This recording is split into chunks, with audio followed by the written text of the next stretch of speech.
আসসালামু আলাইকুম প্রিয় শিক্ষার্থীরা, জাগরিকের নতুন একটি ক্লাসে তোমাদের স্বাগত। শিক্ষার্থীরা, জাগরিকে আমার আজকের আলোচনার বিষয় হচ্ছে তৃতীয় শ্রেণীর বাংলাদেশ ও বিশ্ব পরিচয়। এ বইয়ের ৪৫ নম্বর পৃষ্ঠা নিয়ে।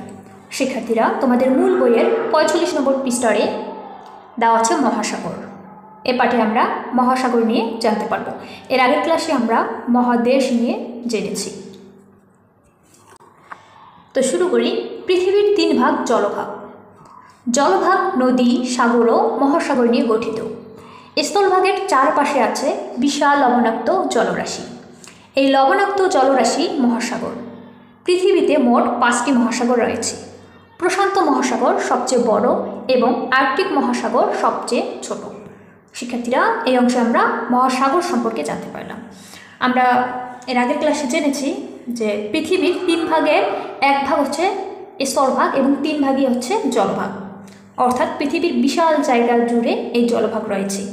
আর জলভাগ কী কী নিয়ে গঠিত? নদী, সাগর, মহাসাগর এগুলো নিয়ে। আর মহাসাগর হচ্ছে এই স্থলভাগের চারপাশে যে বিশাল লবণাক্ত জলরাশি আছে, এই জলরাশিগুলোই হচ্ছে মহাসাগর।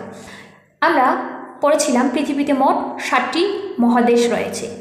আর মহাসাগরে জানতে পারলাম পৃথিবীতে মোট 5টি মহাসাগর রয়েছে। এই মহাসাগরগুলোর মধ্যে প্রশান্ত মহাসাগর হচ্ছে সবচেয়ে বড়, আর সবচেয়ে ছোট মহাসাগর হচ্ছে আর্কটিক মহাসাগর। এখানে দেখো মহাসাগরগুলো মানচিত্রে দেওয়া আছে।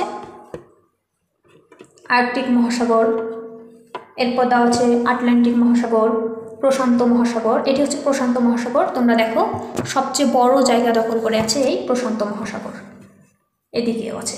এরপর ভারত মহাসাগর, দক্ষিণ মহাসাগর, এটি হচ্ছে বিশ্ব মানচিত্রে মহাসাগর। এরপর ক নম্বরে দেখো কি বলা হয়েছে, মানচিত্রে জলভাগ চিহ্নিত করি এবং উপরের মানচিত্রে মহাসাগর খুঁজে বের করে নিচে লিখি। তাহলে কি করতে হবে? জলভাগ চিহ্নিত করতে হবে। উপরে যে মানচিত্র আমরা দেখে আসলাম, এই মানচিত্রে মহাসাগর খুঁজে বের করে নিচে লিখতে হবে। তো শিক্ষার্থীরা, এই যে ফাঁকা জায়গাগুলো দেওয়া আছে, এগুলো আমি জলভাগ চিহ্নিত করে অর্থাৎ মহাসাগর খুঁজে লিখে রেখেছি। চলো তোমরা এখন সেটা দেখে নিবে।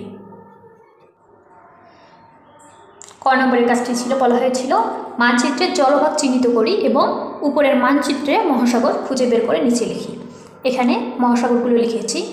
প্রথমে আর্কটিক মহাসাগর, এরপর আমরা পড়েছি দক্ষিণ মহাসাগর, এরপর পড়েছি সবচেয়ে বড় মহাসাগর যেটি প্রশান্ত মহাসাগর, এরপর আটলান্টিক মহাসাগর এবং আরেকটি পড়েছি ভারত মহাসাগর। এই 5টি হচ্ছে পৃথিবীর মহাসাগর। তো শিক্ষার্থীরা, আজকের ক্লাস আর লম্বা করছি না, আজ এখানে শেষ করছি। পরবর্তী ক্লাসে 46 নম্বর পৃষ্ঠারে যে কাজগুলো দেওয়া আছে এগুলো আলোচনা